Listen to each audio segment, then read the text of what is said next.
Hello, Moritz. Congratulations on Boy Kills World. It's a completely mad actioner. It really is. Now, the first thing I wanted to ask you is I gather the whole film came from a trailer that you put together over the course of 4 days or so. Can you tell me a little bit about that trailer and how much of that is in the final film?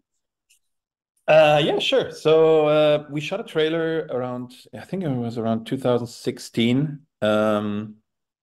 And we shot it here in Berlin. It was basically five guys trying to do something that they really like themselves, sort of, yeah, make the kind of movie they would like to watch. Because as you might know, Germany's not that big on action movies. Um, And we got Dave Shatarski, who is our action designer. And back then he was also doing the action for that trailer and also playing Boy. And we raised some money and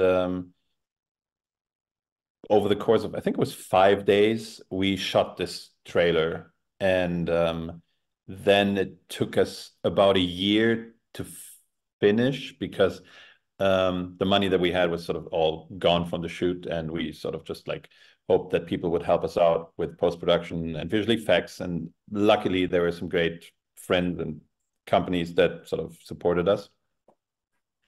And yeah, then a year later, I took it to LA and got lucky.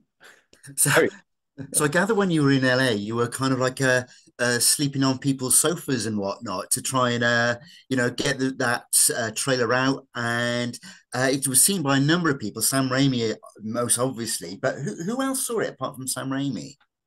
Oh, I mean, that part was actually fun. So it wasn't like I slept on a lot of couches. I was there for, I think, 2 weeks and I slept on the same couch. Oh, right, He okay. was he was a friend of mine from Germany, and he was in town for the American film market. So he's like, "Hey, Moritz, do you want to come along? I have a couch for you." I don't know. I think it was lonely, but I was like, "Yeah, sure." So I actually had to finish the trailer first, and then I grabbed it and like just like, all right, we need to be done now. Let's stop tinkering and just get it out there. So I took it to LA, and I think I had like 3 meetings at first, four maybe. It was four meetings, and the first one went, "This is a great trailer. Do you have a script?" "No, I don't have a script."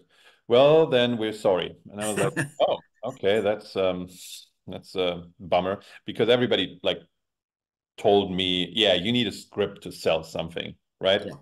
That's the golden rule. But like with every rule, there's the exception. And 4 days later, I met Sam, and they were like, "All right, let's do this. Let's develop a script." And so that started, and then the trailer sort of went sort of like mini viral in Hollywood. And over the course, like I said, I was there for 14 days, I think. And out of, I think after that, at the end, I had like 40, 45 meetings or something. Like every, Wow. every day, it was just like running around, meeting people. And but for these past 2 weeks, it was like, or for the last 10 days, it was just like, "Oh yeah, no, I'm sorry, we already like I'm working with Sam Raimi now, and we're doing this." And everybody was like, "Oh, so we're too late." And I was like, "Yeah, sort of."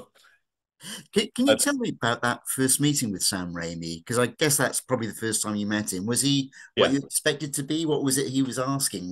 Did he say? uh, it's funny that I remember this, but of course you remember this, right? Because I sort of walked in, and he's like, "Moritz, so great to meet you." And I was like, "Oh yeah, so great to meet you, Sam. I'm a big fan of yours." And he was like, "And I'm a big fan of yours." And I was like, "Oh my fucking God, I'm gonna die now. I'm ready to die. This is um yeah, that part was amazing. And then he really we watched the trailer again, and he asked me a lot of questions, how I did that and this. And he was he's a very friendly, very humble and funny person. Yeah. So it was just like, it was so pleasant and so great meeting him. And Like after that, like my I was on cloud seven, like for the next week at least. So you've got Bill Skarsgard as the lead in this. Now, Yes. although he was in John Wick 4, he hasn't got that much of an action film pedigree. Yeah. And in fairness to this, his physique is absolutely shredded in this. Yeah. So how much training did he do to get the role, and how did he get the role? I do not know the exact amount of time it took him to get shredded, but when we first talked, he wasn't shredded. And that's when I asked him, like, hey, Bill, I know you're absolutely like you would be perfect for boy, but how about that action stuff? Like you've never done it, and we knew we would need somebody who does a lot himself, right? Because that's what makes it authentic. That's Yeah, if you don't have to cut around everything and actually show the guy doing stuff. So we really needed someone or wanted someone that is actually capable of doing something. So he was like, "No, I'll put in the work. I'll get it done. I always wanted to do it. He's a big MMA fan, and he was excited to do it. uh-huh. And at that point, it was a promise that he made, and it was just like, hey, no, I'm gonna get it done. And I was like, all right. And at that point, I could only hope. Um, and then he actually was shooting John Wick 4 in Berlin. And that's when I met him for the first time. And we invited him into the stunt facility and basically just wanted to see what we're going to work with. Like, how does he move? What kind of fighting style suits him best? Like, stuff like that. And we worked with him for a day. Um, and afterwards, we cut a little reel for us where he's in action. And we're like, all right, this is going to work. This is Bill. If he sort of trains a little more and gets into shape, then we're freaking golden. Like how he moves and how he uh, does act out his action stuff is already great. Yeah. Perfect basis. So at that point, we knew we were gonna succeed with that. Now you've also got the absolutely tremendous Ruhian. I think I've said that right, from the Raid films, best known for the Raid films. Yeah. Now he speaks no English whatsoever, so I'm wondering how that all went on set, particularly with so much going on with it. He speaks a little English. Like he does. So if I when I direct him, he gets it.